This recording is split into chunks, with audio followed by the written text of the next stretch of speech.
Hey everybody, welcome here to Pop Culture Philosophers. I'm Rockin Robbie Billups, and welcome to Rockin Robbie Live. That's right, it's the Sunday night live stream where we're going to be chatting about comic books, movies, pop culture, and a whole lot more. I am Rockin Robbie Billups, and once you get into the room, let me know that you're here. Throw in any questions, any comments, any concerns that you will. We're going to have a good old time here tonight. I am watching what's about to be the very beginning of the Yankees-Astros ALCS Game 2. That's right, Bawana Beast.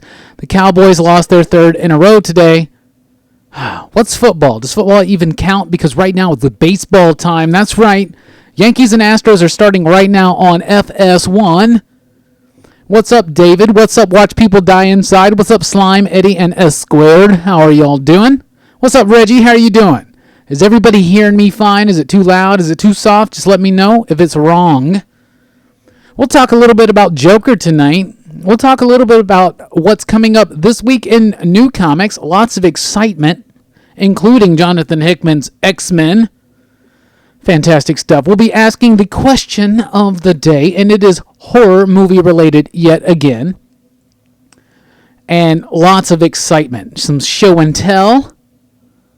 I've got some Universal Monster Pops to open up tonight, and I also have some Marvel masterpieces to show off. So how is everybody doing? Let's go ahead and talk about the elephant in the room. The Cowboys lost again. I love that Bawana Beast is always here to keep me in check about the Cowboys. Cowboys lost bad to the Jets. The Jets haven't won yet, but they went against the Cowboys. What is up with that? Whatever, it is what it is. I have no answers. I have no answers. I'm just crushed. I am crushed. I'm crushed. Auburn didn't play this week, so that's cool. Georgia lost and still top 10. That's interesting to me. But the Yankees. Yankees won last night, game 1, the ALCS in Houston. It was so extraordinarily awesome that even the train operator in Houston fell asleep. So if there's any Houston fans here, I do apologize for my rambling, however. We're going to talk pretty much about comic books the entire time.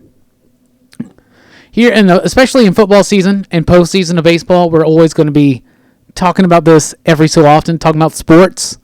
It's part of pop culture for me. I want to give a thank you to all of our patrons out there: David, Alex, Adem, Chamorro Cinema, Nelson, Brian, Dean, Jason, Joe, Brian, and Reggie. How are y'all doing? I appreciate everything. If you want to help support the channel, you can do so at patreon.com/PCP, or you can also just watch videos like this and hit that thumbs up button. Let's crush it, everybody. So the Yankees are about to start. I've got that going on here. I've got y'all right here, and we're going to have a great chat. We're going to be taking a look at this upcoming week's new comics, but before we do that, what was your favorite comic book of last week? What was your pick of the week? And get those comments in. That's what feeds this show. That's what makes it go. That's what keeps it alive. S Squared said, just seen Joker, loved it. I love Joker too. I thought it was a really good movie. In fact, me, Brooks, Angelini thought it was amazing. I know Drew thought it was good. So it seems like most of the PCP Excitable crew really like it. And I did a poll earlier in the PCP Army, the official Pop Culture Philosophers Facebook group. And it seems like most people really like it there. What y'all think about the Joker? And what was your favorite comic book of last week? Reggie says Hoxpox wins again. The final issue. That's right. The final issue of Powers of 10 was last week. What's up, Dylan's Comic Book Rants? How are you doing? S Squared says X-Men. Hell yeah. Oh yeah, absolutely, David. I did remember to add Reggie to the patron list over there on the side there. Reggie goes above and beyond in support of this channel, like a lot of y'all do, and I really appreciate him. Joker's One Shot by John Carpenter, Dylan says, was his pick of the week. That's awesome. Heck yeah. Heck yeah? Heck yeah. What's up, Nelson? How are you doing? Newly born daughter. Congratulations, Nelson. Everybody, Adam Murray is here, and he thought Joker was amazing. S Squared, I'm right there with you. Ice Cream Man 15, still awesome. What an amazing book. It was my number 2 pick of the week. Yeah, I want to rewatch Joker 2. We said it on our movie review that it didn't seem like something that we would be eager to rewatch. But I'm definitely want to check it out. I think Joaquin Phoenix did such an amazing job with this film. His performance was absolutely astounding. I want to remind everybody you can follow me at Twitter at @TheRockinRobbie. Join the PCP Army, the official Pop Culture Philosophers Facebook group. And you can support us over at patreon.com/PCP. Of course, you can also give us a little tip here in the super chat and help us reach the goal of the new camera. We really do appreciate everything. And let's get on with it. Pick of the week last week. We got Powers of 10. We got some more Powers of 10. Seems like a lot of people are really excited about Powers of 10. It's fantastic. I'm so pumped for X-Men this week. I was really surprised by how the powers and how stuff wound up. Hoxpox, as we so call it. I was really, really surprised because I thought a lot more game-changing stuff would happen after the initial game-changing stuff. Now, there was non-stop game-changing stuff all throughout Powers of 10 and House of X, right? But it was just the preamble to what's actually coming. You know what I'm saying? It felt like it was just the firing shots. There's so much more. I really thought they were going to get to Moira's 11th life, and I thought the 6th life was going to be something else. They kind of pulled the same trick twice in that book, but it really worked, and it worked splendidly. I absolutely love House and Powers. Over there on the table right now, I just went through and dug out my House and Powers books 1 through 6 of each series. I am very excited to do a reread on that one.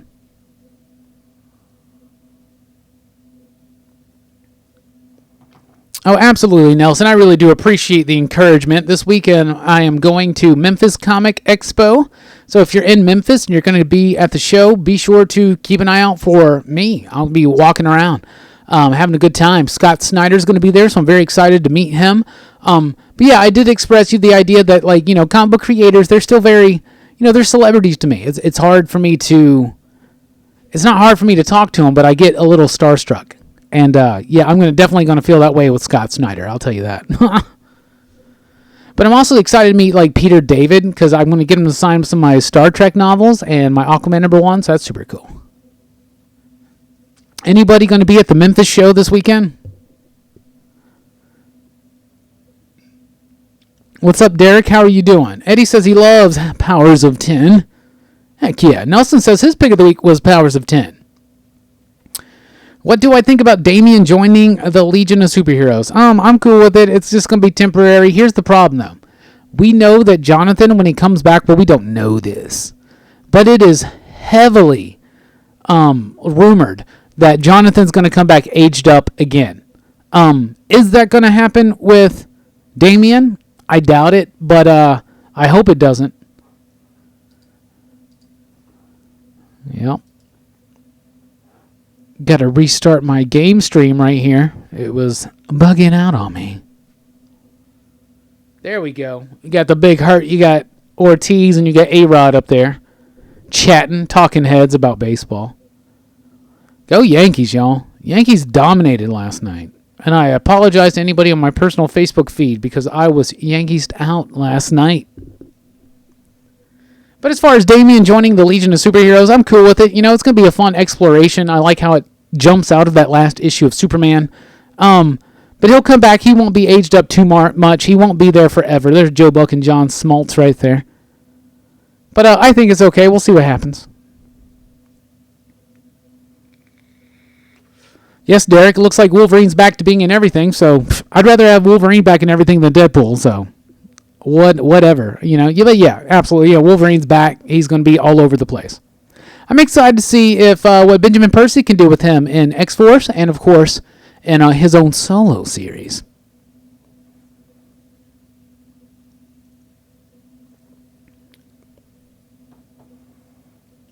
Well, the idea, Nelson, I think you gave up on the Superman books, right? But in the last issue, Damian and Jonathan finally have their meeting once Jonathan comes back. And he tells him that he's going to go join the Legion.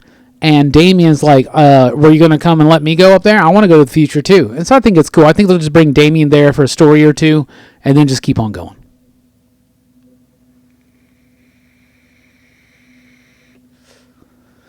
Oh, yeah. Thank you, Nelson. I really do appreciate that.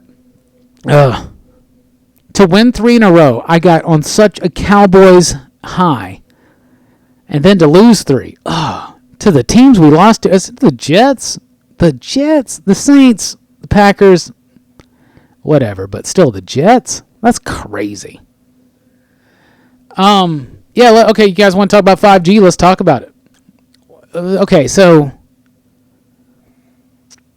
DC has been working on this timeline, this super definitive timeline, and at New York Comic Con, Dan showed a blurry version of the timeline behind them, right? And apparently it's not completed or whatever, but it does list 4 generations. And Bleeding Cool, for instance, was able to like kind of get in there, and other people started getting together and like trying to figure out what the writing was and what the symbols meant and stuff like that. So it seems like Generation 1, 1G, and DC's been hinting at something called 5G coming up, right? So it seems like 1G was the start of Wonder Woman and the JSA, right? And then 2G is Superman and Batman showing up, right? And then it seems like 3G is the crisis, post-crisis stuff, and 4G is post-Flashpoint into what we're doing today. So the idea that they put together is that then the 5G is the 5th generation. So there's very strong rumors that by the end of this next year, 2020, DC will once again go and replace their main heroes with legacy characters. Now, this is something that's happened bits and pieces. Like, for instance, Kyle Rayner on Green Lantern, Wally West is the Flash, stuff like that, right? But usually DC just kind of drops one in there at all. The way that the rumors are, like making it seem, is that there will be okay, so these are rumors, okay? But we've already been talking about Luke Fox taking over as Batman for a short spell, right? So you got Luke Fox as Batman. There's an idea that there's going to be a new Wonder Woman, right? There's an idea that Jonathan's going to come back from the Legion of Superheroes. He's going to come back from the future, aged up, and he's going to become the next Superman, right? And then these rumors hit, and then if you read that last issue of Superman where Jonathan and Damian have their conversation, Damian even tells him, you're going to be Superman, right? Yeah. So then there's ideas that they're setting up the new Aquaman by bringing Aqualad, by bringing Jackson back into the book. And things like that, right? So the idea, possibly, rumors are saying that DC is going to basically do what Marvel did a few years ago and kind of like probably piss off a lot of people. Have some bunch of legacy characters, right? But I don't know. I personally, I don't mind legacy characters. I don't mind someone coming in to fill in the shoes, right? I think it's fine because I grew up loving Wally West and Kyle Rayner. That wouldn't have happened unless they moved away from Hal and Barry. In fact, Hal and Barry wouldn't have happened if they hadn't moved away from Alan and Jay. Do you get what I'm saying? So I'm all for that, whatever. You just don't do too much too soon because that's when you start alienating people and you start pissing people off. But if you want to do that, that's fine. I don't care. A good story is a good story. That's just the way I am. But it makes sense, but it needs to be more natural and organic.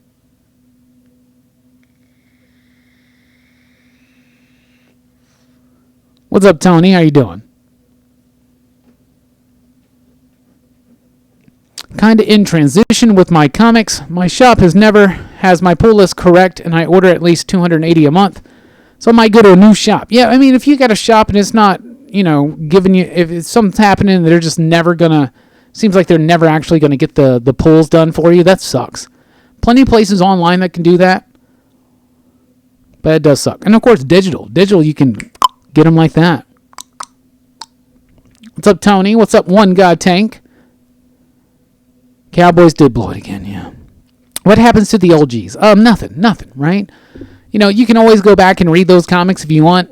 And the idea is that they got DC Black Label and stuff like that, and they're going to keep making these stories. This is just going to all be temporary. That's the one thing to know about these comic books, Even if temporary means a while, right?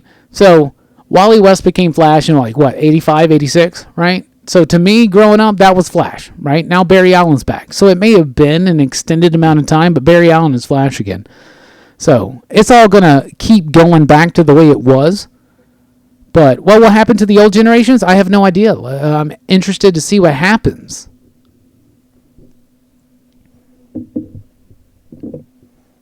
Big rumors are saying there's a crisis coming up in 2020, and it's not too hard to kind of forecast that based on just kind of where Scott Snyder and James Tynion's Justice League book is heading towards right now, right? And me personally, I am 100% cool with that. I am such a Crisis fan. And anybody that follows this channel knows that. I love Crisis on Infinite Earths. I love Infinite Crisis. I love Final Crisis. I love Metal. I love Flashpoint. I love Zero Hour. I love all of that stuff. So yeah. My pick of the week last week, of course, was The Savage Shores. What's coming up in comics this week, though, for October 16th? Let's take a look. What does make sense? A spiritual successor to Dark Knight's Metal.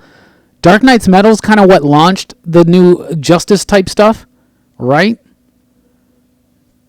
And I think it's really, cool. Especially if Snyder and company are leading into this from what they did before. It makes a lot of sense.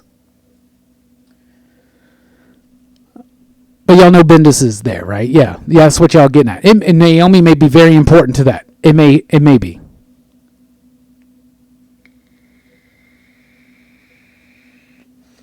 Well, Paul, this is just comics. You know that. We both been around the block, you know? They're always going to replace these characters for a while, then they come right back. It's no big deal.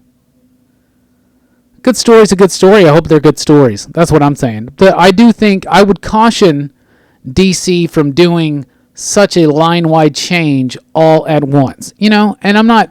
Do it. I don't care.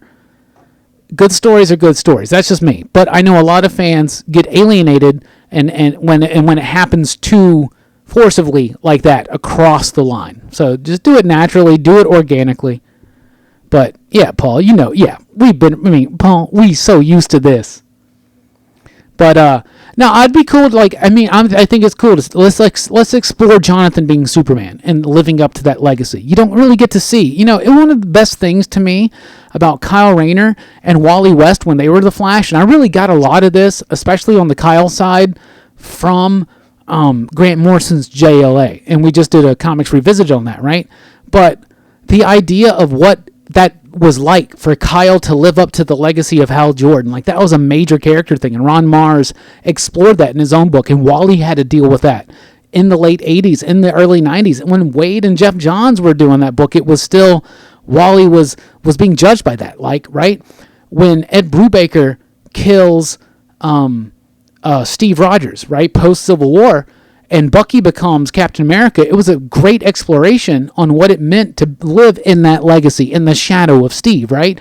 And to me, when Ed Brubaker killed Captain America and replaced him, it made the importance of the character of Captain America even more obvious and iconic. That's just me, right? And yeah, Paul, I'm right there with you. I love Jonathan. I'd love to see this be explored, but we all know that Clark Kent's going to go back to being Superman one day. 6G. 6G is going to be like Dragon Ball GT. Why not? What's up, Ross? How are you doing? But yeah, Paul, you know, we've been around this. We know what's going on. But you guys are making some interesting points. Naomi, yeah, we need to look more at this Naomi story and start thinking about how they're going to start pulling stuff out of this. Because I'll tell you this, Snyder did Metal, and him and Tynion and company are doing the Justice League books right now, which I think are amazing. Are they going to do what the Ultimate Crisis is going to be? Like what spins out of this?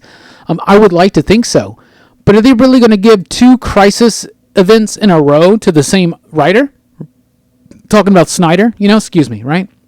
Maybe, maybe not. I don't know.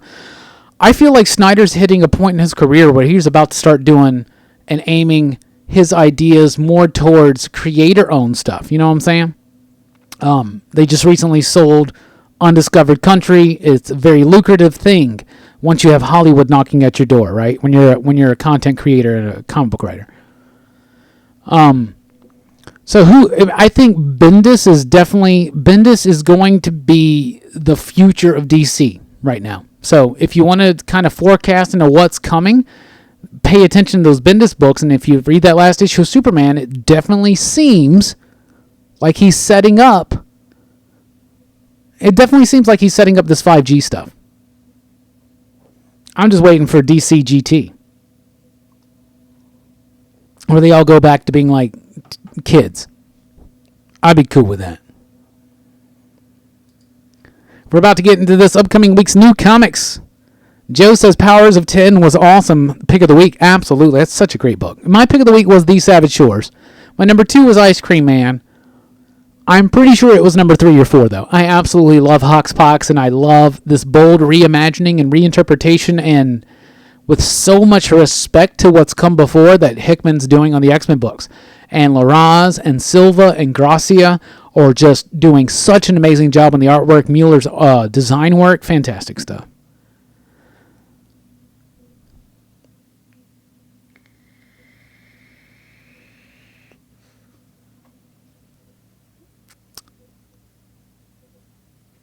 Oh, Ross is working on some Inktober projects. That's super cool. I love Inktober, and one of my favorite people to follow, especially on Twitter, is Francisco Francavilla. He's like one of my favorite artists. We just did this whole thing in the PCP Army where yesterday I listed my top 3 favorite comic book artists, and I asked everybody today their top 3, and I got some great responses. Lots of Jack Kirby's, and I have major respect for that. But lots of good responses, seeing people's top 3 favorite artists. But I love what Francavilla does on Inktober, and he always does like a Halloween theme, of course. But this year he's doing the Stephen King stuff, and I'm loving it. Speaking of Stephen King stuff, I was at Walmart yesterday, and I got It, the original one, on Blu-ray for $5. How dope was that? That was worth it.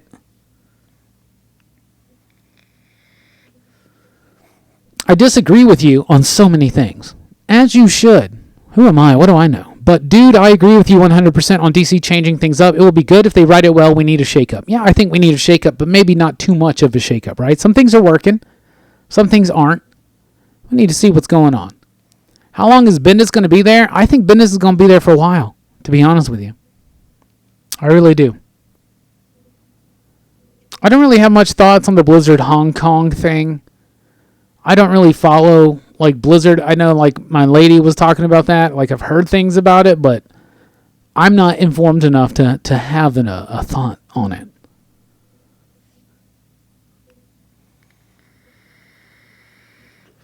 I've never been the biggest Legion fan at all. Dennis Camp told me that it's the 1989 run was the really good place to read, and I got some of those issues, but I haven't read them yet. Some Bendis stuff right now at DC I'm really liking, some Bendis stuff I'm not. And that's just the way it's been for his work at Marvel for me for the while, So, yeah, I used to be the biggest Bendis fan. Like, if Bendis did it, I was into it. I was excited. I loved everything. We're talking about late 90s, early 2000s. But then once he started doing more superhero work, it kind of started wearing a little thin on me at times, and it's granted that's going to happen. But, I don't know. His Superman run's is worn thin on me. I'm getting a little tired of it. I'm interested to see where it's gonna go. I don't know. I don't know. I really like Naomi. I really like Cover. So yeah, let's see what happens. I love Batman Universe. I think Batman Universe is really good. Event Leviathan infuriates me, to be honest with you. What's up, Leslie? Batman's great. Pick of the week. Same thing with Peter. Yeah, I like that. I like it. It's not going to change your life. It's not a big game-changing Batman story or anything, but it's a great Batman detective story, and of course it's Ellis and Hitch, and Hitch's artwork is awesome. I actually don't mind what Bendis is doing. I just don't hate it. In fact, I actually love something he's doing. Batman Universe, Wonder Woman comics, and world building, bringing new characters to DC. Yeah, he's doing some great work. He really, really is.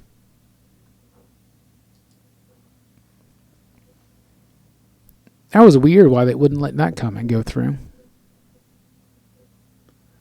Paul, I don't know if I'm looking forward to Dr. Sleep. I really don't. I really like The Shining.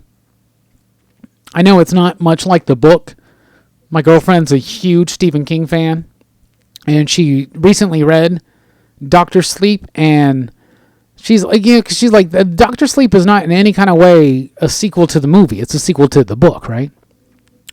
So I don't know, but there's no way that you can make Doctor Sleep and not be a sequel to Kubrick's Shining. But do we need to go there? I don't know. We'll see what happens. Am I excited about it? I don't know. We'll check it out. I'm more excited to watch The Shining again.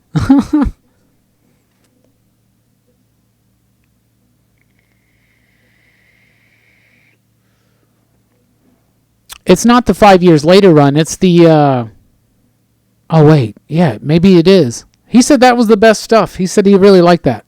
He said he thought I would really like it. The 89, whatever, is it Giffen?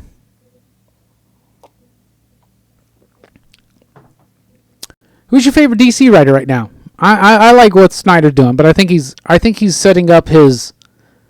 I think he's building up his legacy, and he's about to start focusing more on creator-owned stuff.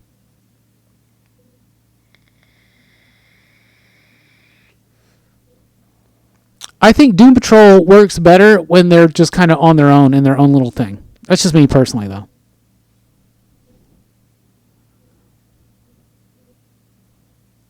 Well, Tynian's a great writer. His Batman gig is just going to be temporary, though. The rumors that it's only for 15 issues to lead it up to 100. Tom Taylor, I really like Tom Taylor, but I need to see more from him to see if he could be an architect type. You know what I'm saying? Like, he does great work. I would like to see him do some in-continuity DC work. We got Suicide Squad stuff coming up. I think that's a way for DC editorial to kind of test it out. You're going to get Sean Murphy on the extended Batman run. He's just going to do it Elseworlds. He's going to do a DC Black Label. He's going to do it his way. That's what's going on.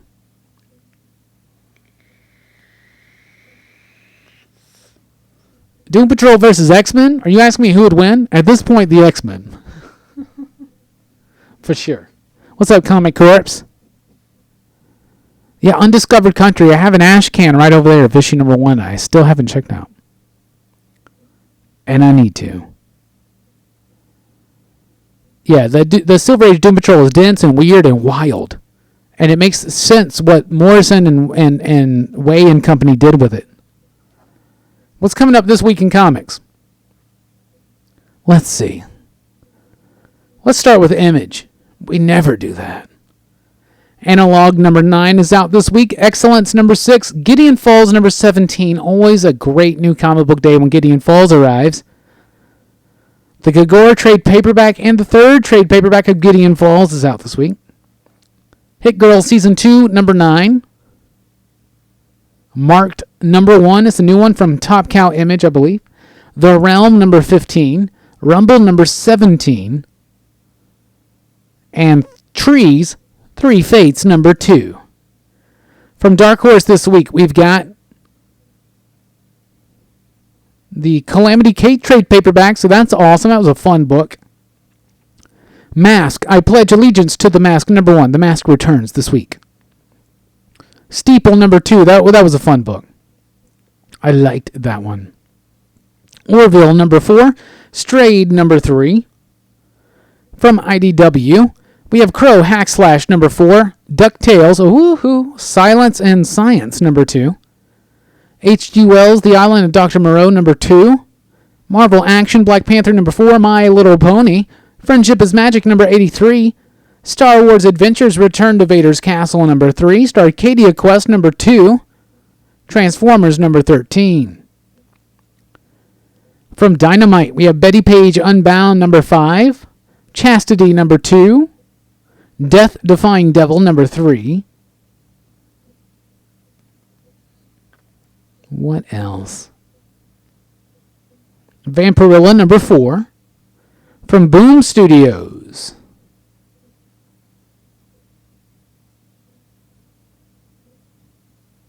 From Boom we have Firefly number 10. Once in Future number 3. Something is Killing the Children number 2. And that's from Boom.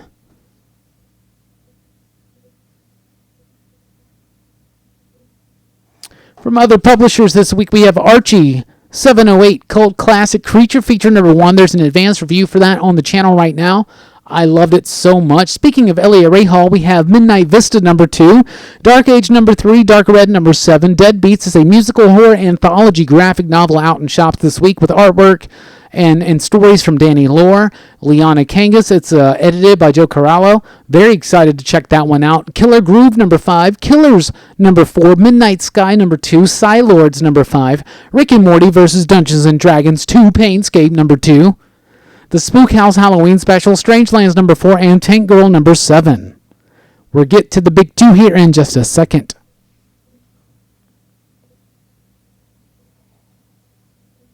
Yep, Absolute Carnage is this week.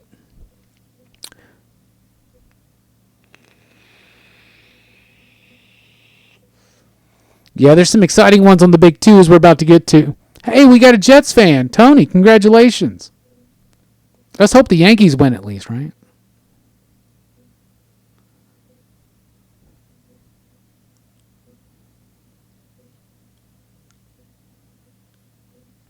Yeah, Something is Killing the Children is really good. I've read issue number 2, and I've read issue number 3, I believe, of Once and Future. They're fantastic. Very excited. They come out this week. Boom is definitely crazy. Yeah, X-Men's going to be the biggest book of the week. People are going to be all over that one.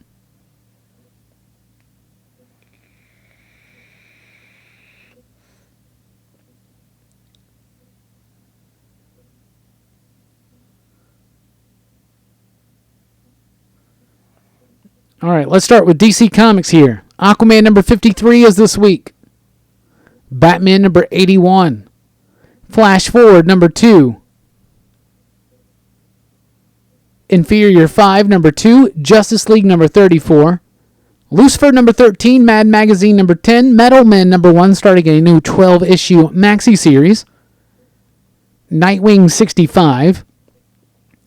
Scooby-Doo, Where Are You? 101. Superman Smashes the Klan number 1. Superman Year 1 number 3 is out this week. Superman's Pal Jimmy Olsen number 4. This has become one of my favorite DC books right now. Teen Titans number 35. Tales from the Dark Multiverse. Batman Nightfall. These are like what ifs. Very excited for those. Titans Burning Rage number 3. And the Wonder Woman Giant number 1. From Marvel Comics, we have Absolute Carnage number 4. That's dope. Absolute Carnage Avengers number 1. It's a one-shot. Absolute Carnage Scream number 3, the final issue. Absolute Carnage versus Deadpool number 3. That's the final issue of that one. Arrow number 4. Black Panther and the Agents of Wakanda number 2. Captain America number 15. Captain Marvel number 11. Contagion number 3. Crazy number 1. Guardians of the Galaxy number 10. History of the Marvel Universe number 4. Journey to Star Wars Rise of Skywalker Allegiance number 2. What else? Spider-Man number 2 from the Abrams family. And a little book that's coming out this week called X-Men. X-Men number 1 out this week. That's what's coming up in comic shops. What are you most excited for? Me personally? The X-Men. Come on, man. Come on. Y'all know that. Y'all know that. And Gideon Falls.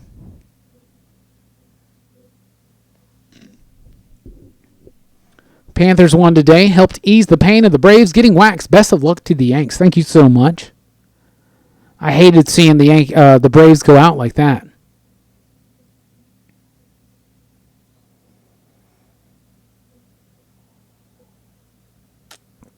To be honest, as far as the X-Men artwork goes, I'm not the biggest U fan, but I know a lot of people are. I think he's only going to be there for like the first few issues, and I think we will definitely see Larraz and Silva coming back. I think so, for sure.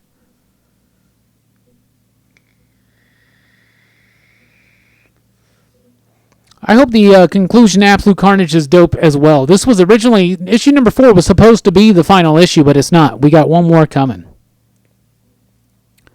The only thing Bakari keeping me interested in the Agents of Wakanda right now was the Sentry stuff, but I don't know. I just didn't think I don't know. Me personally, I didn't think the first issue was that strong. It seems like Verlander's pitching good so far through 2 innings. We'll see what happens. What are y'all most excited for this week? Is it X-Men? Because I'm pumped for X-Men. I'm also really pumped for Creature Feature. I know everybody's going to be at the shop picking up Justice League, picking up X-Men, picking up Tales from the Dark Multiverse, and all that kind of stuff. Definitely take an opportunity, especially if you're a fan of like old school sci-fi horror type stuff. If you love the Universal stuff, if you love, the sci-fi horror of the 50s and 60s, if you like Creep Show, if you like Halloween-y type stuff, if you like weird, bonkers, gruesome, gross, and fun sci-fi horror, check out cult classic Creature Feature #1 from Vault Comics this week. It's amazing. I have an advanced review on the channel right now. Definitely check it out.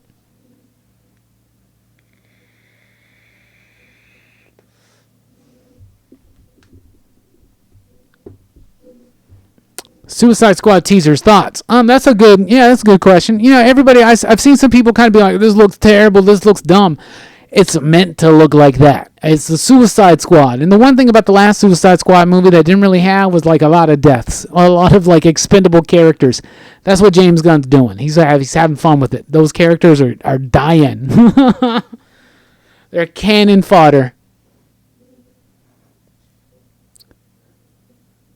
Oh, Ross, there will be even more. There is a whole wave 2 coming, and Wolverine's just the first bit of that. I expect an X Factor book. Vita Ayala, I think, is going to be attached to an upcoming X book. I'm excited for that. I get to meet them this weekend at Memphis Expo. Everybody be sure to hit that thumbs up button. Don't forget about the little tip jar down there for the super chat. You can always help support the channel and help us on the road to getting that new camera so everything can look crisp and clear in HD.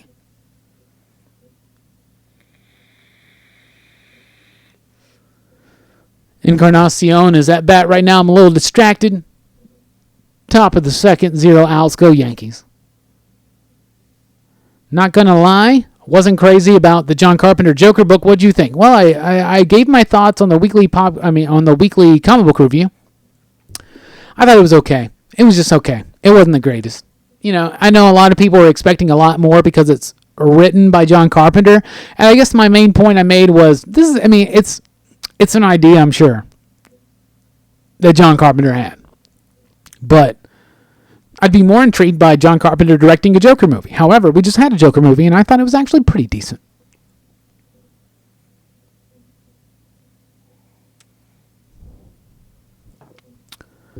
Yeah, I've been hearing some rumblings about that Ecstatics book, like that they wanted to kind of play it down because the one-shot didn't sell as well, but I'm really excited for it to come back. But I do believe that it's coming back. Oh, he struck out. As just a mini-series. Joker was the sleeping pill, so you didn't like it? Are you talking about the movie, Bakari? Didn't like the movie? It happens. So we're about to get into the question of the day. Unless y'all have some more thoughts, some more things you want to talk about, get it in right now. Come on, y'all. And don't forget to hit that thumbs up button.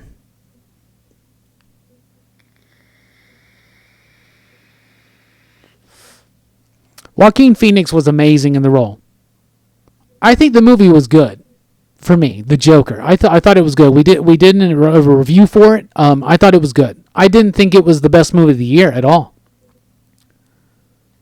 I have there's a video coming up tomorrow morning. It's an interview with me and writer Jay Sandlin. Jay has a new book coming out from Mad Cave Studios in December called Over the Ropes, set in the world of 90s wrestling. It's pretty interesting. It's a really great first issue. And so luckily he came into the studio and came in to do a video with me. That video is going live tomorrow morning.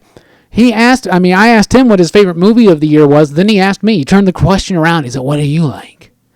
To me, still, my favorite movie this year is Us. I love Us so much. I'm looking forward to the new Thor book as well. Donny Cates doing Thor. That sounds exceptionally awesome. I watched the first season of Titans, but I haven't watched season 2 yet. I definitely plan on getting into that, but I have not watched any of season 2. I figured at this point I'll just wait and then just kind of binge it.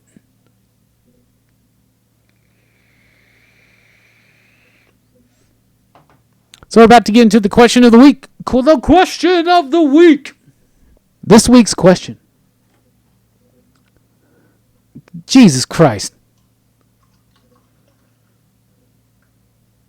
Reggie, you're too kind. Reggie is just...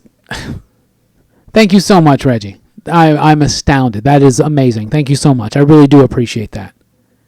When we get this new camera, we're going to call it the Reggie. Everybody give Reggie a good holler for throwing in and supporting the PCP fam, everybody. Come on, give it up for Reggie. Reggie, I'm seriously, we're making the label up, and we're going to name it Reggie. We're going to name the new camera Reggie. The Reggie. Or should we call it the Gedgie? Should we call it the Gedgie? Everybody give it up for Reggie. He's got to go grade papers. You're a teacher? That's awesome. Doing the most important job in our society. Heck yeah. That's fantastic.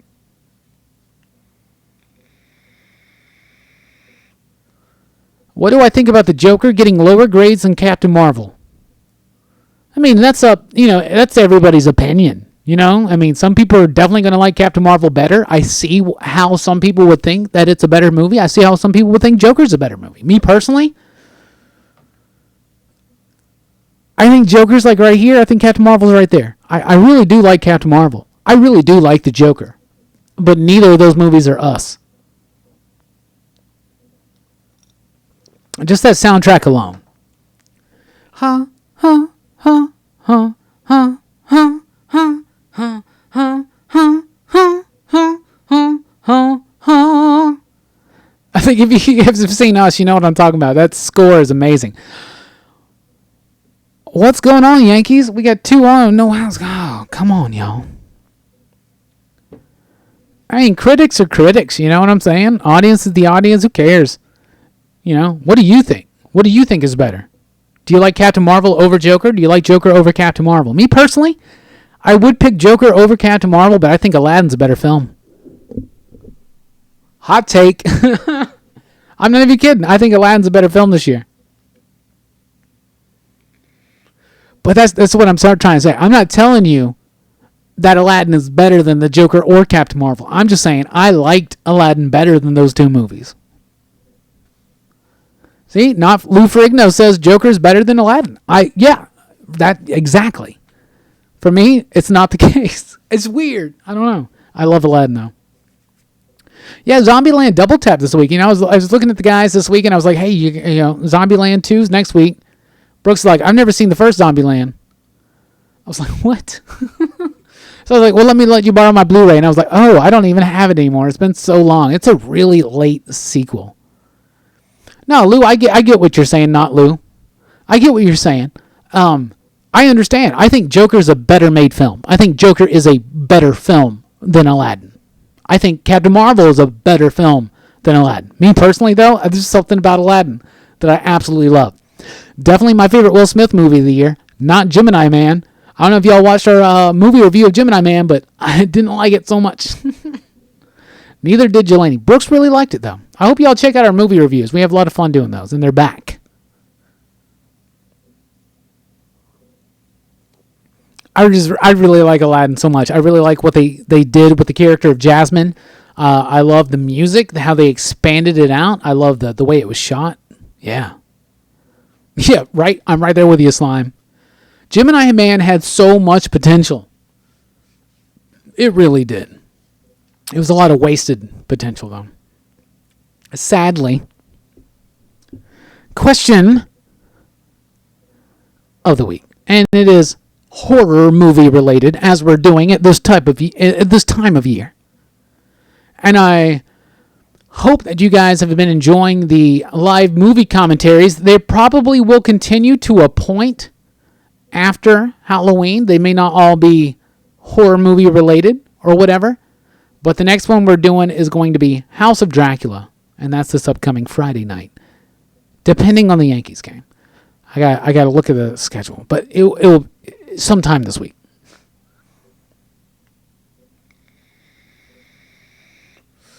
And then we're doing Lost Boys.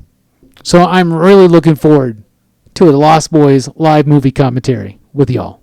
What's the best day of the week to do that? I want a lot of people here for Lost Boys. I want to watch Lost Boys with y'all. What's the best day of the week? Should we just do it on a Sunday? Like the Sunday before Halloween, instead of just doing the regular Robbie Rants, we all watch. Depending on what's going on with the Yankees, we may be in the World Series. I don't know. I hope so. We'll see what happens. But definitely we should do a Lost Boys video. Oh, no. First Blood goes to Houston tonight. Damn. That's rough. That's all right.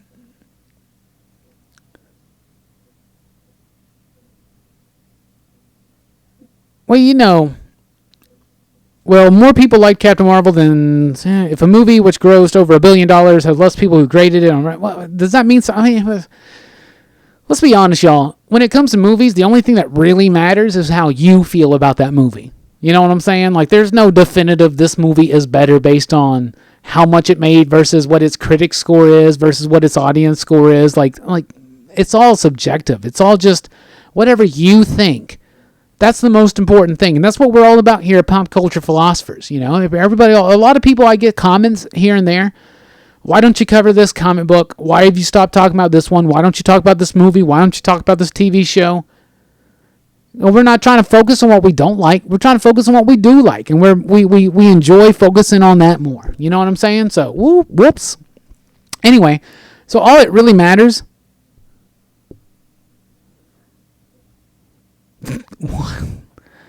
What? Anyway, I just saw a comment that's not shown, but that's okay. Good for you. Anyway, there's you can't say something's definitively better. Now I can look at the movies critically, okay, and I think that Joker's the better film out of those three that we mentioned, okay, Captain Marvel, Joker, and Aladdin. I think that the Joker is the best executed movie, the most well-crafted, the best performances. You're right, but it doesn't mean it's my favorite whatsoever. Like I said, it's Aladdin. To me, Aladdin's cheesy. Aladdin's over the top. It's not the greatest. It has over-the-top performances, but it really speaks something to me. I really like it, and it's just crazy. That's the way it works.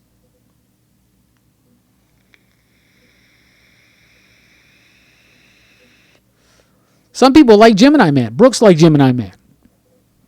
Heck yeah. Gemini Man was really good for a moment. And then it lost me. That's just me. I don't know. Lucifer's popping up in the Crisis event over at CW. Thoughts? I have no thoughts, really. I think it's cool that they're adding all this stuff. But they need to stop trying to tempt me into going back and watching CW DC Universe shows. They just don't work for me. But I am very tempted to check out this Crisis. Because I love the Crisis events. And... when they showed Brandon Routh as Kingdom Come Superman, I was like, I feel like you're going to watch this.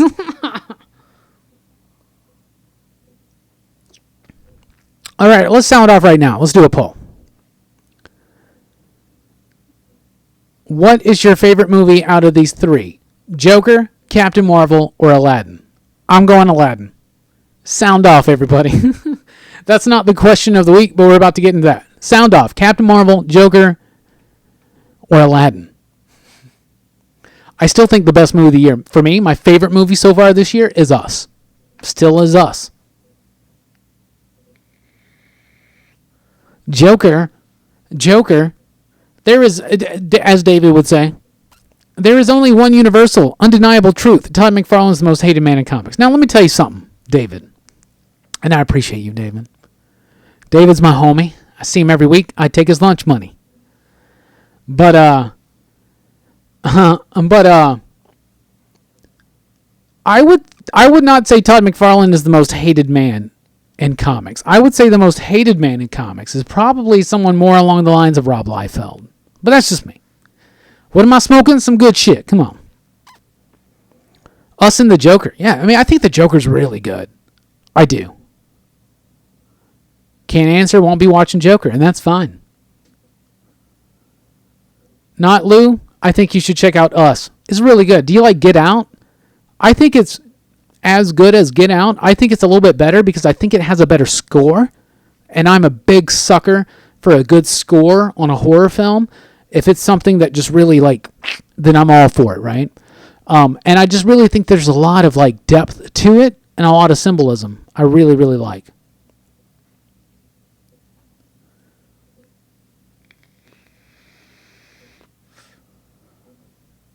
Why Rob Liefeld? I mean, Rob Liefeld's just, come on, right? Why? Well, most people don't like his art style. And I know a lot of people that do, and that's fine, right? Me personally, I'm not the biggest Rob Liefeld fan, but I will tell you this. I liked his Captain America run. I'm going to say that. I liked his Captain America run. I thought it was interesting. It was literally the first Captain America comic book I ever read. Well, no. I read, what was it, the Superium Stratagem, whatever it was, that had MODOK in it back in the day or something. I read those things. Yeah. Now, to me, Ed Brubaker, Mark Waid, that's where you want to go for Captain America. You don't want to go for Liefeld, but I mean, I like Liefeld's Captain America run. I like the Heroes Reborn Cap. I do, for some reason. I like the idea that he was revived for every war. You know, does that make sense? I don't know. Whatever. It's terrible. And whatever. A lot of people don't like his art style. I don't like his writing for the most part at all. It's just a lot of his attitude. Whatever. But as far as me, like, hate's a strong word, but my most disliked creator in comics, in my opinion, me personally, I don't know. Alan Moore really pisses me off nowadays, to be honest with you. And I really love Alan Moore's work for the most part. I just think that when you hear him talk, you're just like, get over yourself, man. Come on. But, you know, whatever. If you like Get Out, I would definitely check out Getting Us.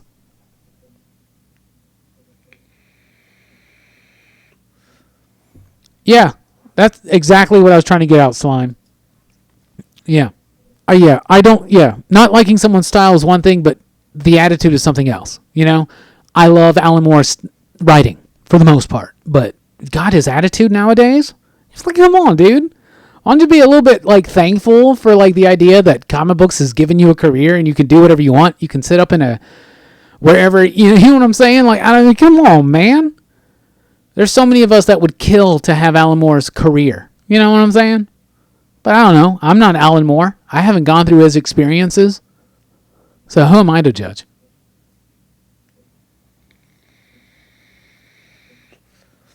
Leave Alan Moore alone. Dude's the comic Gandalf the Grey. Yeah, I'm right. Yeah, I'm right. We should leave him alone. I would hope my protection spells were enough to keep Alan Moore away from me, but I don't think so. Alan Moore is probably a powerful mage.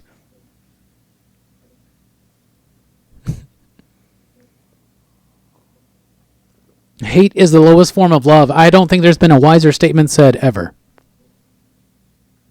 It's all the two sides of the same coin, is it not? Moore doesn't fit because he retired from comics? Like 8 times in the last 10 years he's retired from comics. No, my buddy Brian, though, who does some episodes of Comics Revisited with us, has been reading Jerusalem and has said it's really good. Now, I own a copy of Jerusalem, the giant-ass Alan Moore novel that he just did like a year or two ago. Is for 2 or 3 years ago, probably at this point. I'm looking forward to getting into it, but man, that's huge. Was Doomsday Clock a mistake? No. Counting on it being on time was apparently a mistake. But I don't think Doomsday Clock was a mistake at all. I love this concept of the metaverse. I'm loving the themes that Doomsday Clock's exploring. That's just me. I kind of picked up on your sarcasm there, Slime.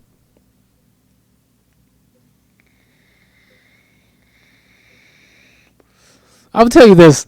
My favorite thing Alan Moore has ever done. People will be like, what's your favorite Alan Moore comic? I'm like, well, this doesn't count as a comic. My favorite thing Alan Moore has ever done is that video where he blows up that reporter's head when he's trying to blow up the lemon. You all seen that? I love it. Now, I'm not making fun of Alan Moore or anything like that. I think that video is hilarious. I love Alan Moore. and I'm all into his philosophy. One of my favorite comic books ever, and to me, one of the most important comic books ever made, as far as taking the form of comic books and making something to send out into the universe. Right? I think Promethea is super important. Yeah, I love Promethea. I love Tom Strong. I don't think it's as important as Promethea. I love League of Extraordinary Gentlemen, Book 1 and 2. The rest of them get a little weird for me. But I love books 1 and 2. I would say that the JSA are going to get a series coming up here, watch. I really do think so. Definitely Snyder seems to be building up to that. Rumors right now are that Snyder himself is going to take over the JSA and relaunch the book. What? Gio just fell out in the batter's box, fouling off a pitch. That's funny. Astros up 1-0. But I really do think that the rumors are that, JSA is coming, and the rumors are that it's going to be Scott Snyder. Now, I know earlier I said that I think Scott Snyder's kind of leaning himself out of, work for hire and doing more creator-owned stuff, but we'll see. Seems like he really likes it. Maybe just setting this stuff up will be enough. Even with the Justice League book, it seems like Snyder's like setting it up, doing a lot of the work himself, but it seems like Tynian's helping him out a lot too.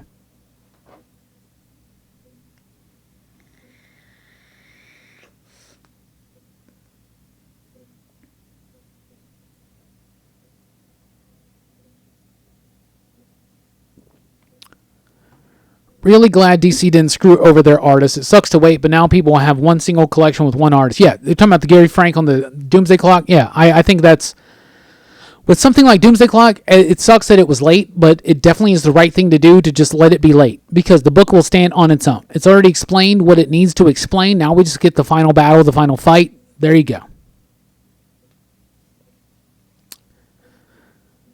I love the cosmic take on things too. I don't know if we're talking about Snyder, if we're talking about Moore, probably Moore.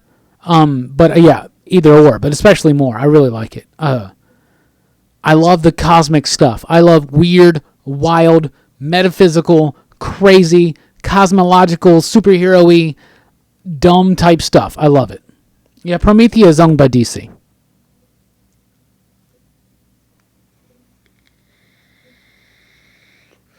We talked about the Suicide Squad a little bit earlier, but I think it's fun because I think that this is cannon fodder. It's cannon fodder. So it's going to be fun to see these goofy heroes just show up and just, you know what I'm saying? Thank you so much, Not Lou Ferrigno. That's awesome. Everybody give Not Lou a shout out for throwing into the tip jar and helping us get closer to that new camera, which we're dubbing the Reggie. Or the Gedgie. The last book of Doomsday Clock is slated to come out in August. In December, August. August is the name. Promethea exists in its own continuity. Now, I know Steve Orlando, was it, in his JLA run, brought up Promethea and introduced her, but yeah, there you go.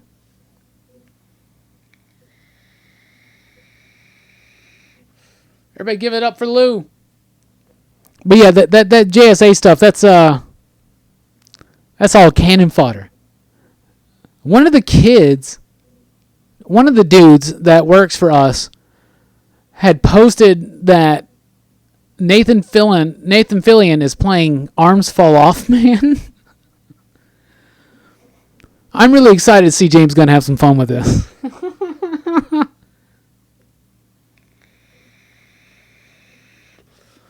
Thank you so much, Not Lou, for the Reggie.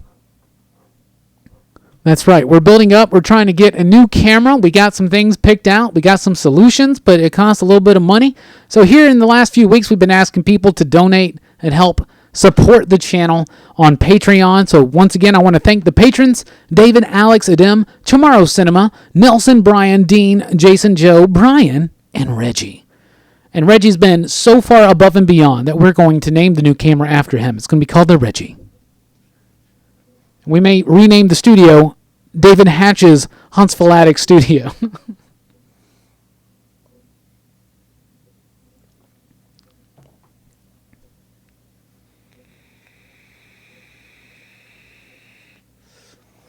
Is he playing? You say he's playing a Booster Gold villain? I didn't know Booster Gold had villains. Infinite Crises, anyone? Y'all excited for a new Crisis coming up? I am. All right, question of the week. We're going to finally get to it. It's horror related. Who's your favorite horror movie director? You know, we had the John Carpenter just do that Joker book that he wrote.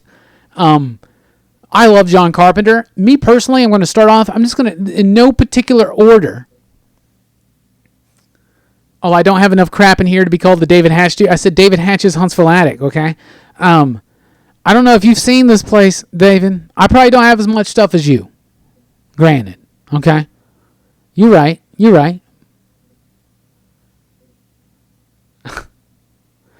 All right. Rob Zombie. Tony says Rob Zombie. Now, I think John Carpenter's great. The ones that pop up on my list. Greatest horror movie directors of all time. In no particular order. John Carpenter. Wes Craven. Dario Argento. George A. Romero. James Whale. That's my top 5 in no particular order. What's your favorite horror movie director? I'm pretty sure Mighty Morphin Power Rangers number 50 will be double-sized. I hope so. Jordan Peele, that's a great choice. That's really good.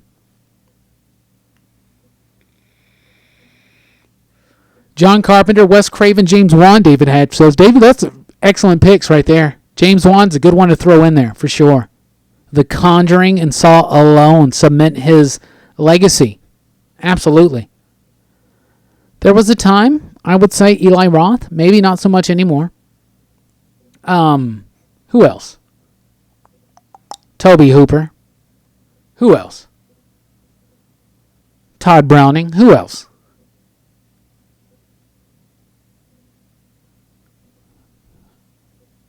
You can't say Joel Schumacher. He only did one intentionally scary movie. Who else is there? Who are your favorite horror movie directors? Sound off. Wes Craven's one of the best, though. We did a whole segment on Wes Craven in a new podcast coming up this week. 90s horror. We did a big segment about Wes Craven because we thought that Wes Craven was kind of like the king of 90s horror. So was John Carpenter, though. Don't sleep on Dario Argento. James Gunn, Slither is a great movie. I threw out George Romero, David. I don't know if anybody else is. Joe Dante. John, that's a good one. Gremlins 2, The Howling, Screwfly Solution, John Landis. Maybe not one of the greatest horror directors of all time because he really only did one movie, not counting his segment in Twilight Zone that was horror related. But American Werewolf in London is pretty solid. What's up, Icy Cold Milk? Hope everything is fine with you. Clive Barker, Hellraiser. Hellraiser's a favorite of mine. It really, really is. I would like to see Clive do more. Landis does a little bit more sci-fi, but he mostly, I would say if I had to pick one genre that Landis is most comfortable in, is comedy. Animal House, Blues Brothers, right? Schlock. But I do really like his horror movie, which is American Werewolf in London, is probably the second greatest werewolf film of all time. First being The Wolfman, 2 being American Werewolf in London, 3 being The Howling by Joe Dante. But Joe Dante's best movie is Gremlins. Small Soldiers is not a horror movie, but it's pretty good. Oh, man. David, apparently you can't say Hitchcock. No, that's a good one. Hitchcock. Alfred Hitchcock. The Birds. Psycho, for sure. Stuart Gordon's another one. Stuart Gordon. Good, great horror director.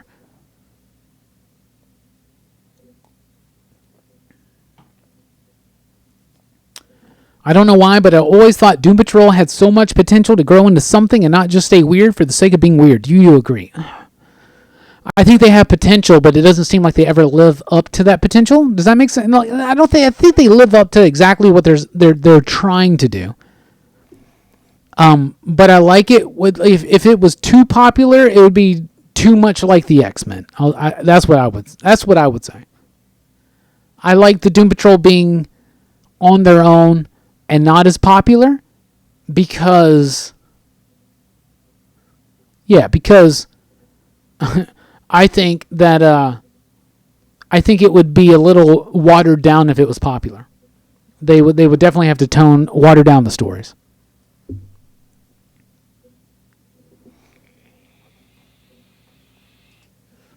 Best movie that actually scared the shit out of me when I was a kid. The things that scared the crap out of me when I was a kid.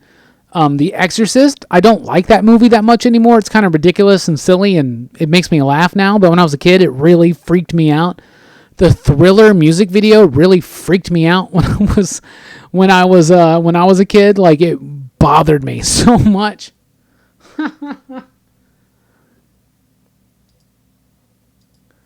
The Fog was good. It's a great score on The Fog. Slither was insane. That's great. So was Hellraiser. Howard the Duck. Stephen King movies. Man, what's your favorite Stephen King movie? My favorite Stephen King movie is The Shining. So the X-Men are watered down Doom Patrollers? Yes. The X-Men is watered down Doom Patrol. I'll tell you this about the first Paranormal Activity. I watched that with Jelani when it first came up, and that movie scared the hell out of Jelani. Like, it was crazy. I've never seen someone so scared in a movie than when I watched Paranormal Activity, the first one, with Jelani. It scared the hell out of him, man. It bothered him. Sam Raimi, that's a great pick. You know, we just covered Sam Raimi on Darkman. This morning we released that video, Darkman. Sam Raimi is a great director. The Evil Dead movies, some of our favorites. You may hear some Sam Raimi love in the 90s Horror Podcast when it debuts this week. And the PCP After Hours for this week will be all about Halloween stuff, and that's available to our Patreons, or patrons on Patreon, I should say.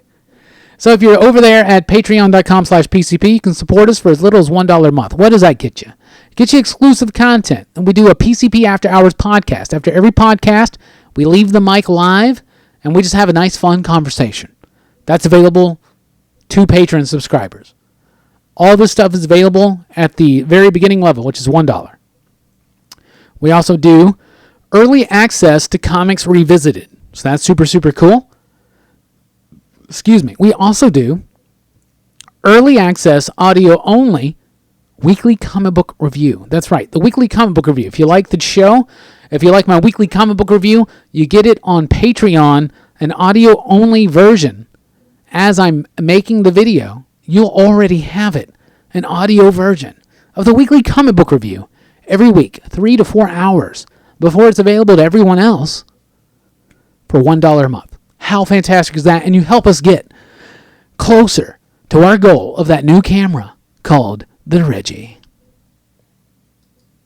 So I do want to thank everybody already that supports us, and just watching this video, just commenting, just hitting that thumbs up button, that alone is support enough. Thank you so much.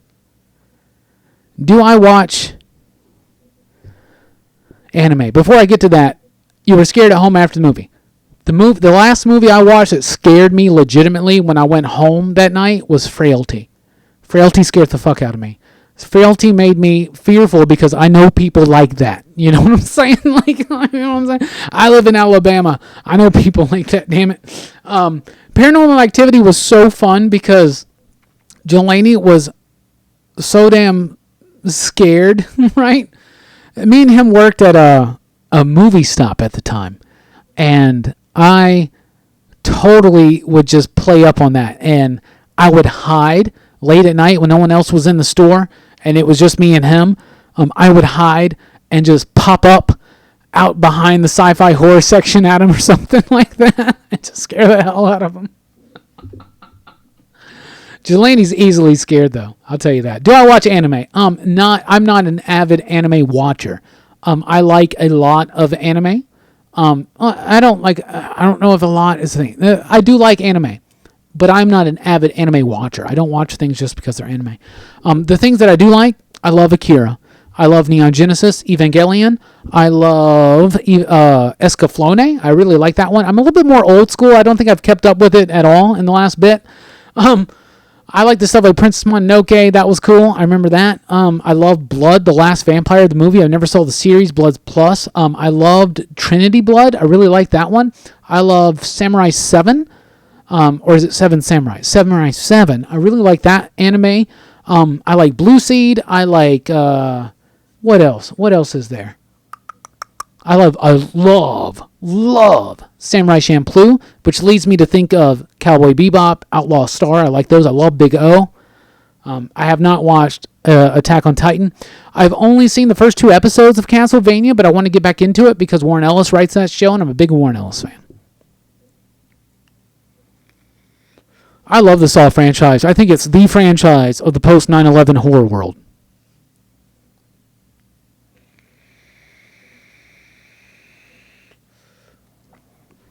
I think we're going to name the camera the Reggie at this point. We'll see what happens, though. If someone can match, or if someone can exceed Reggie's donations, we'll probably do that. But Reggie has gone far and beyond supporting us in this camera. I really appreciate him and every other ounce of support. Watching this channel, sharing it, subscribing. We have shown growth, and we are just astounded every week when we look at the numbers, and we're just like, wow, thank you all so much for being a part of this. And y'all literally are part of the PCP fam, and I hope you officially joined the PCP fam over at the PCP Army, our official Pop Culture Philosophers Facebook group. Any final thoughts on what your favorite horror movie directors are? Then we'll get into show and tell, and we'll be wrapping up.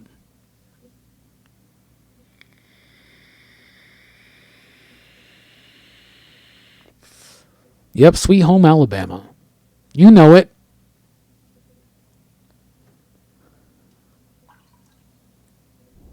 Yeah, James Gunn. That's a good one.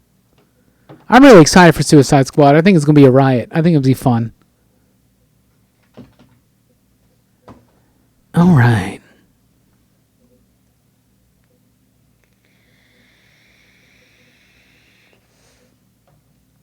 All right, it's time for show and tell. What's up, Brett? How are you doing? How are you doing, Brett? Brett's got me recently in a personal conversation super hyped to revisit Earth X for Comics Revisited Season 3. But we got to finish off Season 2. So a little bit, just in case everybody wants to know, because I made this announcement on the PCP Army, but I know a lot of people aren't there on the Facebook group. So I'll go ahead and say it here. Comics Revisited on the last episode, which was episode 30, which was actually episode 10 of season 2. That's halfway through the second season. Me and Jelani talking about Grant Morrison's JLA, along with Howard Porter, John Dell, and company. That's going to be the last episode for a couple weeks. Then we're going to come back on Halloween Day with the Hellboy video. Me and Brooks talking about Hellboy. And then it's going to go on a hiatus. We're going to get caught up.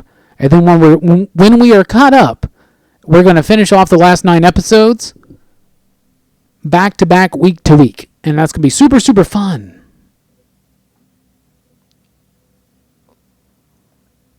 So be on the lookout for that.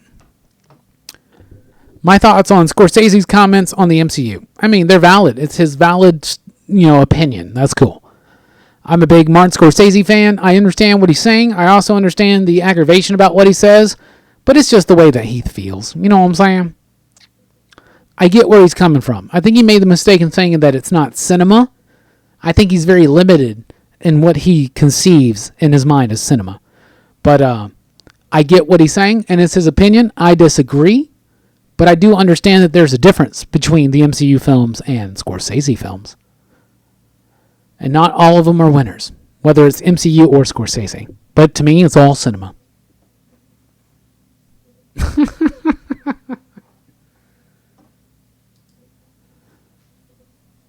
Guillermo del Toro's done some great ones.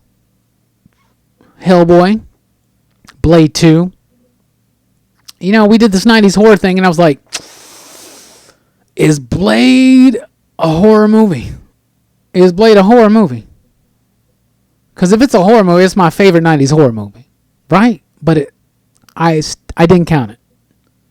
Anyway, Del Toro's great. Kronos, though, is a 90s horror film that Del Toro did. That's amazing. Come on, get these dudes out. What's going on, Yankees?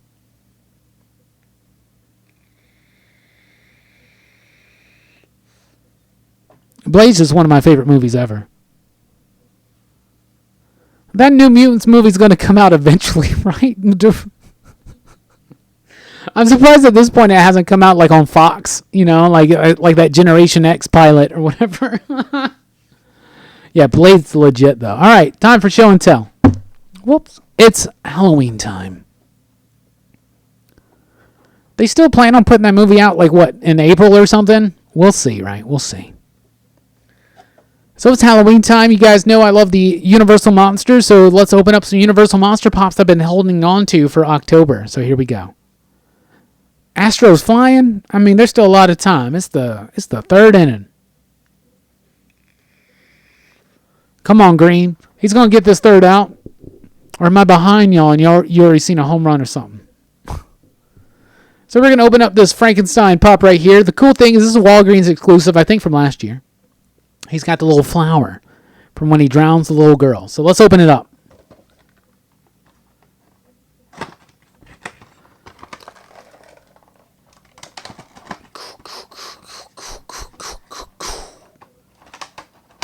There we go.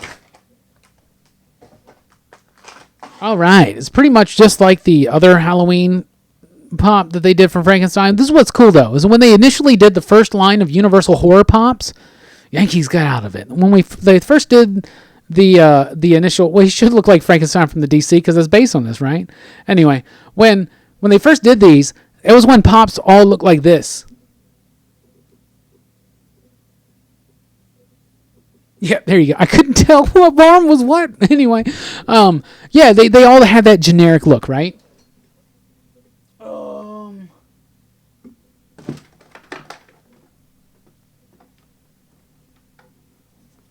That right there. That's the original one. See? And then if you compare them, they're not that different.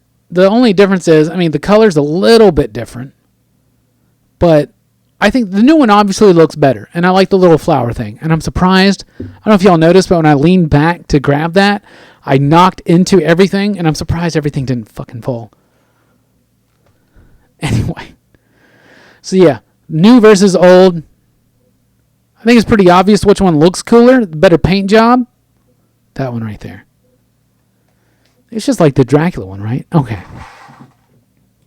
But I love having both of them. Got to give. You're cracking me up. You're cracking me up with those. But I really enjoy having both of them. And I got to give a big shout out to Mike the Voice Matthews for hooking me up with both of those. All right. Another thing for show and tell here. The Invisible Man Pop. Universal Monsters, yet again. I finally got this year. Now, I had the Frankenstein, Flower Frankenstein, for over a year, right? Or for a year. This one I just got. It's from last year. I don't have the Invisible Chase variant, but I do have this one, and we're going to open it up and see if it disappears.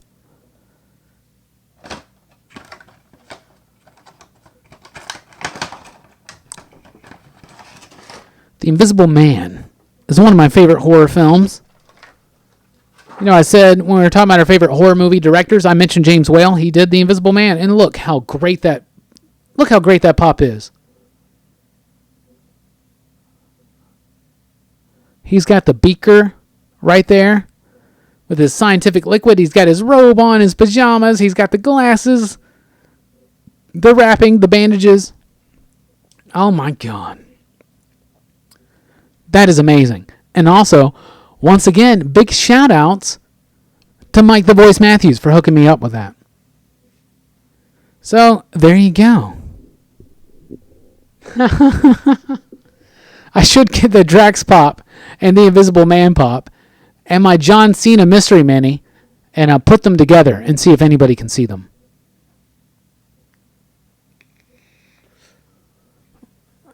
That's the Negative Man before Negative Man. Yeah, but I get what you're saying. Hell yeah. All right, and once again, I just wanted to show this off. This is I found this in the trunk of my car. This is the full set of Marvel Masterpieces. Y'all remember those? Marvel Masterpieces, they're all done by Joe Giusto.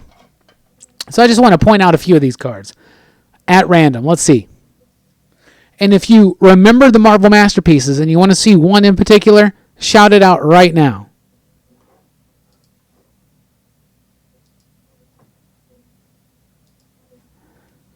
Shout it out right now. And I love how they're done in alphabetical order. So the first one is the Blob. I remember paying $2 for this from a kid set up at my comic shop in the 90s. Unless someone shouts out one in particular they want to see, I'm just going to do it randomly. The Punisher by Joe Jusko. That was what was cool about this line, is they had the same artist doing every single one of them. How cool is that? Another random one. I don't think Noob Master 69 is on here. Mojo.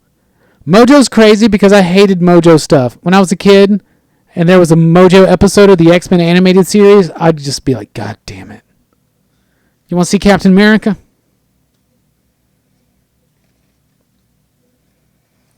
Before I get to Cap, how about this Bishop?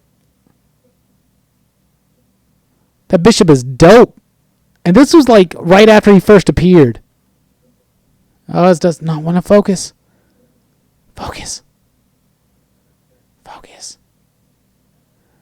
Trust me, that Bishop's dope. There it is. That Bishop's dope. Captain America.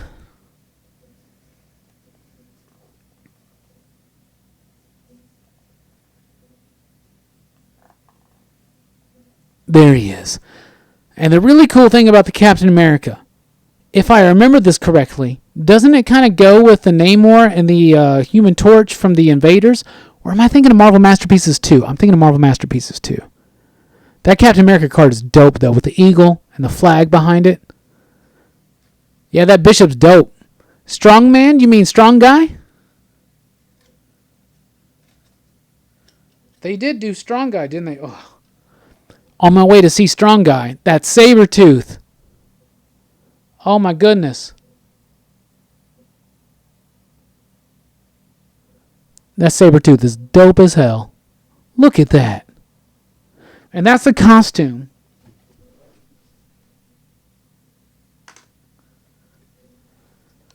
That's that one. That costume. This figure was so cool because he had Wolverine, he had healing factor. His action feature was healing factor. So like Wolverine would slash him, and then he'd heal himself. Ooh, right before your very eyes. And my favorite thing is he's got this accessory where he's like holding this like, they're like saber-toothed tiger like teeth or something. It's so ridiculous.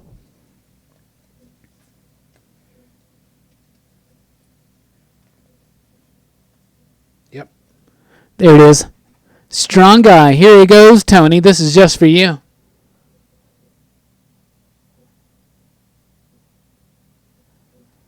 It shows the time period of these cards that Strong Guy was featured. Out of 99 cards to do the entirety of the Marvel Universe, they did Strong Guy. That's your dude. I got my Strong Guy action figure over there. I'd reach for it if I could, but there's a table and a microphone and a light in my way. But I would totally check that out. I'll bring that up next time. Anybody else? I'm going to do just another couple random ones. Red Skull. This one's so dope. Look at that.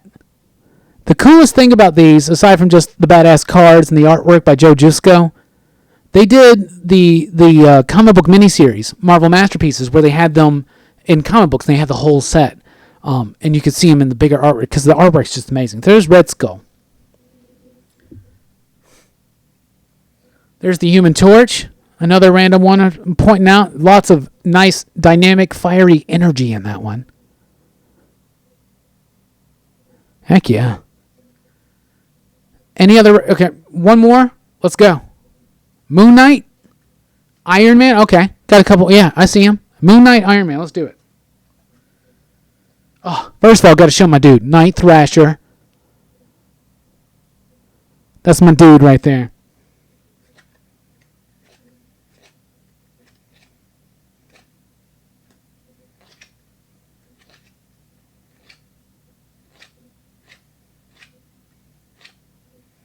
Here's the Moon Knight.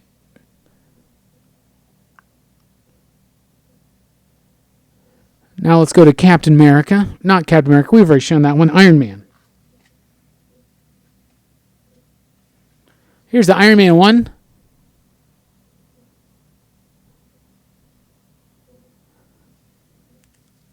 Black Widow.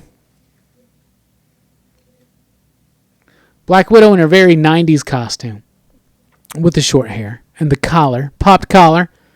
And yeah, let's get with Brett finally. The Doctor Doom in this set is badass. You know what I'm talking about too, Brett. Well, before we show that, can we show Apocalypse? How badass.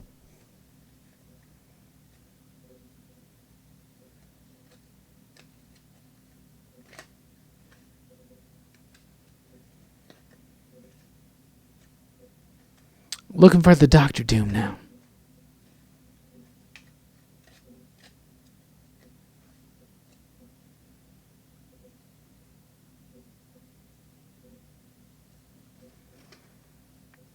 Doctor Doom is card 26.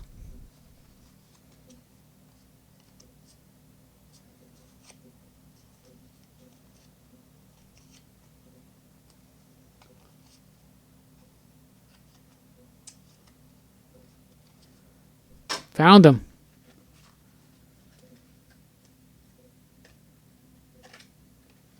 The Doctor Doom one is badass, Brett.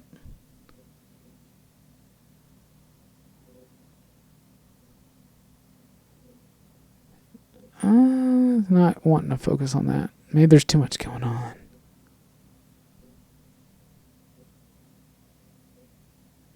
Pretty dope one. Beast. Final one. Did they do a Beast?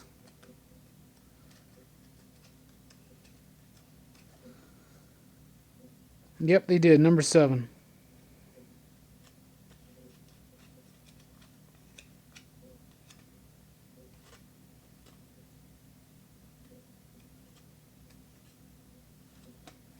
Beast.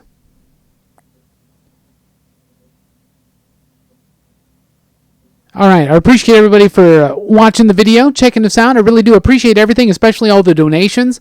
Not Lou, Reggie, y'all are the all-stars tonight. We really do appreciate you helping us get to that new camera. Upcoming here at Pop Culture Philosophers, we got the 90s Horror Podcast. That's right, we're celebrating Halloween time here in the Huntsville Attic with the Pop Culture Philosophers 90s Horror Podcast. Tomorrow morning, an interview with me and Jay Sandlin, the writer of the upcoming Mad Cave Studios comic book Over the Ropes. That goes live tomorrow, late Tuesday night, early Wednesday morning, the weekly comic book review. Of course, we got some more podcast fun coming out. Lots of exciting, and we're doing a House of Dracula live stream at some point this week. Lots of excitement. So thank you guys so much. Hit that thumbs up button. Join us over at patreon.com/PCP. One more time, hit that thumbs up button. And a final shout out to all the patrons right now. David Hatch, Alex Inkster, Adam Camille, Tomorrow Cinema, Nelson Carvalho, Brian Weaver, Dean McAtee, Jason Cantu, Joe Ryan, Brian Steinhardt, and Reggie Simmons, who the new camera's probably going to be named after the Reggie. Anyway, thank you so much, Tony. Go Yankees. I appreciate everything from everybody. Be sure to like, share, and subscribe. I'm Rockin Robbie Billups. Thanks for rocking with us. Keep on living. See you soon.